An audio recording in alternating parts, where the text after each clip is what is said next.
नमस्कार दोस्तों। भारतीय गेंदबाज मोहम्मद शमी को विश्व कप 2023 में बेहतरीन और अभेद गेंदबाजी प्रदर्शन को देखते हुए मोहम्मद शमी ने वर्ल्ड कप के 7 मैचों में 24 विकेट लेकर सबसे ज्यादा विकेट लेने वाले गेंदबाज बने थे, जिसके लिए राष्ट्रपति द्रौपदी मुर्मू ने 9 जनवरी 2024 को उनको भारत के सबसे बड़े पुरस्कारों में से एक पुरस्कार अर्जुन अवार्ड से सम्मानित किया। तो दोस्तों, आज हम इस वीडियो के माध्यम से आपको सभी जानकारी डिटेल में बताएंगे कि अर्जुन अवार्ड से सम्मानित व्यक्ति को कितने रुपए का नगद इनाम दिया जाता है। तो दोस्तों, इससे पहले अगर आप इस चैनल पर नए हैं तो मेरे इस चैनल को सब्सक्राइब जरूर कर दीजिएगा दोस्तों। तो दोस्तों, चलिए आपका ज़्यादा समय नहीं लेते हुए इस वीडियो को शुरू कर देते हैं। दोस्तों, 9 जनवरी दिन मंगलवार को भारत देश के राष्ट्रपति द्रौपदी मुर्मू के हाथों से मोहम्मद शमी को इतने बड़े पुरस्कार से सम्मानित होते हुए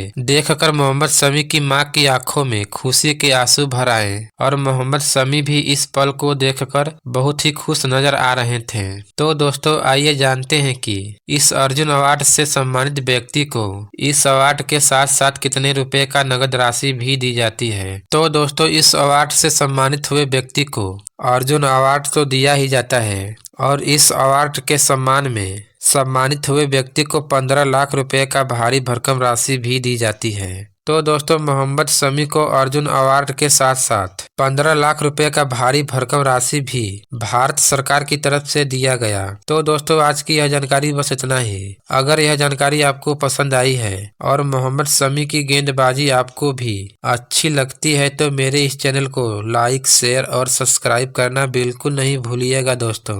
तो मिलते हैं फिर किसी एक नई वीडियो के साथ। तब तक के लिए जय हिंद, जय भारत।